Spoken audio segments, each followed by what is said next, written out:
So one of the most common conditions that we get asked about, and certainly one of the most common causes of foot pain generally, is what is commonly known as plantar fasciitis. So it can be quite a frustrating condition, very debilitating as well. And so we've got Andy here, our head podiatrist, to help us understand what it is and what we can do about it. So let's start with what it actually is, first of all. So it's still a bit of a grey area as to what it is. Plantar fasciitis would suggest it's inflammation of the plantar fascia. And maybe we should start even saying how it presents, because then people will say, yeah, that's me, you know. So someone will wake up in the morning, not often in one go, it might be slowly building up, and they put their foot on the ground and it hurts like hell at the heel. And then over a period of 10 minutes or half an hour, it slowly sort of loosens up and feels better. And then maybe later on in the day, they sit down to have a rest after their daily activities, and when they go to stand up again, it'll be really sore again. So that's like the classic plantar fascia or plantar heel pain. And so this itis, inflammation, was thought to be of the plantar fascia here, but now we think it might be more of a sort of a wearing or of a, like the plantar fascia is not coping with the load so much, so less of an itis. So then it could be called plantar fasciopathy, but really I call it plantar heel pain, because there are many things that could be going on in this area. And unless we have specific diagnostics with ultrasound or maybe an MRI showing exactly what's sore, then it's hard to be very specific with the diagnosis. And even if you do have those very specific ultrasound or MRI, you might see some changes here, but they might not relate to the pain. So it's a very grey area. But generally speaking, plantar heel pain, that first step pain, that's what we're talking about here today. Yeah. So you can see why people are confused. And you know, the scientific world is confused as well. I think the good thing to remember is that we don't necessarily have to understand exactly what's going on at a very sort of structural tissue level in order to help people improve their pain and function, right? Yep. And I think then you can zoom out and talk about why it happens, because that also might lead you to work out what's going on to some extent. And so generally I think of it in this way. If someone is overweight, they're more likely to have this. If they've increased their loads all of a sudden, so this could be a big holiday where they're suddenly walking more, or if they've increased their running loads, or something that's been a spike in load, that's another factor. More locally, so they're the more global things, lifestyle factors really. And then more locally, we see people that have weak calves, weak feet, or a decreased range of motion in their ankle joint, more likely to get this condition of plantar heel pain. And so, you know, if we're going to be addressing these things, obviously the lifestyle factors are probably the really big ones that we should be addressing. But then in the rehab setting, I'm assessing and testing these other factors and seeing if we can address those to try and help someone's plantar heel pain. Okay, so the traditional story is that when a foot hurts, and especially in the case like plantar fasciitis, it needs more support, or that, it hasn't had enough support and that's why it hurts. So what's the story there? Well, if we link that back to load management, or if someone's done too much too soon, if they don't have the capacity, or if their foot doesn't have the capacity to do an activity and then they do more of that activity, then something is probably going to get sore or uncomfortable or injured. And so that's why we've probably thought we need support, because we want to be able to manage, traditionally we've wanted to help someone through load by giving the foot more support. And this is why I like this approach of assessing these strength and mobility issues at the foot, because then we're finding out what might have driven this in the first place and addressing that, rather than just adding something to short-term solve the problem in terms of support or cushioning. So the foot should really have the ability to support itself. And I suppose if the elements of strength and mobility and coordination are there, then it's much less likely for a singular structure like the plantar fascia to be overloaded. Whereas if you're missing some key ranges of motion, say maybe in your big toe or your ankle, or some key aspects of strength and control, then it does make sense that a structure like the plantar fascia might get overloaded and therefore become sore. And so it also makes sense then that supporting it with something like an orthotic or extra cushioning in your shoes can help with the pain, but it doesn't make sense that that would then solve the underlying issue of a lack of strength, mobility, or control. Yeah, it's a short-term measure that I still use. We might put more cushioning into the heel of a shoe, or give some arch support, or use some tape to help support the arch, to help someone through a painful patch of plantar heel pain. But the bigger goal of managing lifestyle factors and load, and then addressing the other causes more locally at the foot, I think give us better long-term results. We're addressing why this has happened rather than just trying to put a Band-Aid on it. Because there's some research, I believe, that shows that plantar fasciitis, no matter what treatment or intervention you do to it, most cases resolve themselves over a span of a year or two, potentially. Yeah. And it would seem, well, time is the biggest thing there.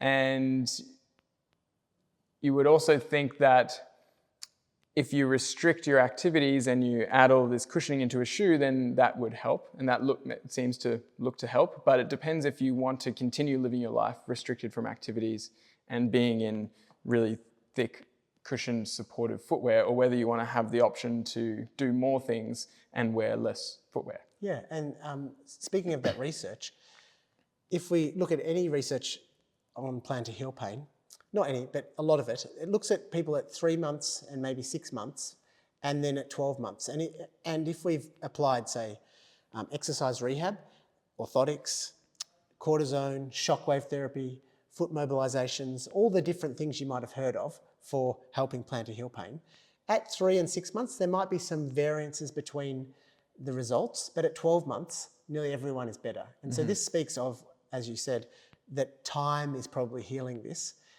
And your body doesn't enjoy pain, and so it's trying to heal. It's just about trying to create the right environment for that to happen as quickly as possible and to prevent it coming back again.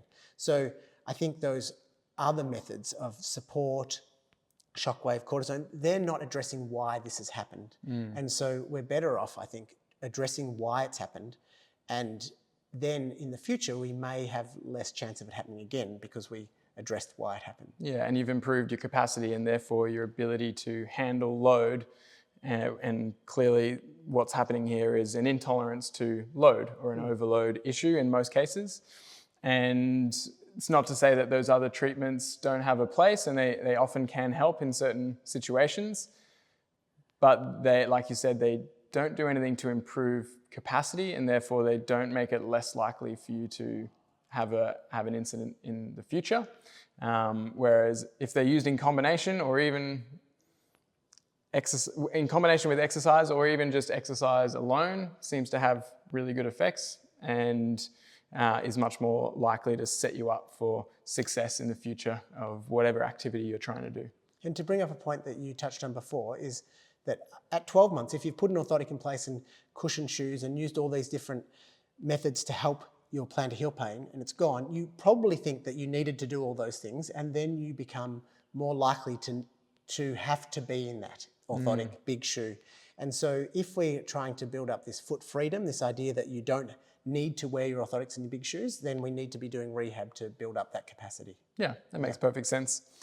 And so is there any other tips or things that people should keep in mind when it comes to footwear? Let's say that they have plantar fasciitis, they're in conventional shoes that are cushioned, supportive, maybe they've got orthotics as well. We've just mentioned that exercises are really important to reduce the dependence on that, but anything to consider in terms of what footwear they should be using or maybe should be aiming towards? So, it would seem like a nightmare if you've got plantar heel pain to go into a very thin shoe that's very flexible and unsupportive. It's going to probably aggravate things in the short term. And so that's not where I generally go. If someone's already got an orthotic, I might leave that in place, and we might even put some more cushioning in there. But if we're going to do some rehab, the ultimate rehab is habitual change, something that changes the way you're moving and is addressing your foot strength, calf strength, ankle mobility with every step. And that is a shoe that lets your foot move more. And so when you have plantar heel pain, we should definitely not go immediately into a lot less shoe. We should do it very gradually, but it can form a very powerful part of that rehab process. And even a shoe that has lots of cushioning, it lets us get away with landing heavily on our heel.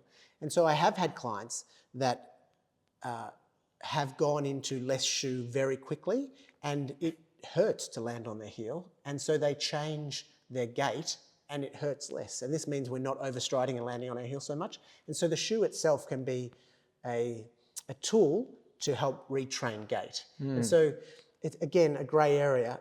I'm not putting everyone into barefoot, natural, minimalist shoes when they have plantar heel pain, but we're moving to a shoe that can move a bit more, that allows the toes to splay, better blood flow. So many good things can come from these shoes, but in combination with a gradual approach about their orthotics, if they've already got them, some cushioning in the heel, and rehab that goes along with that process. Yeah, I think that's an important point that I want to double click on what you just said there about allowing the toes to splay, because most conventional shoes that people have, which are, have all of the cushioning, the support, the rigidity, they also have a narrow toe box. They're not foot shaped.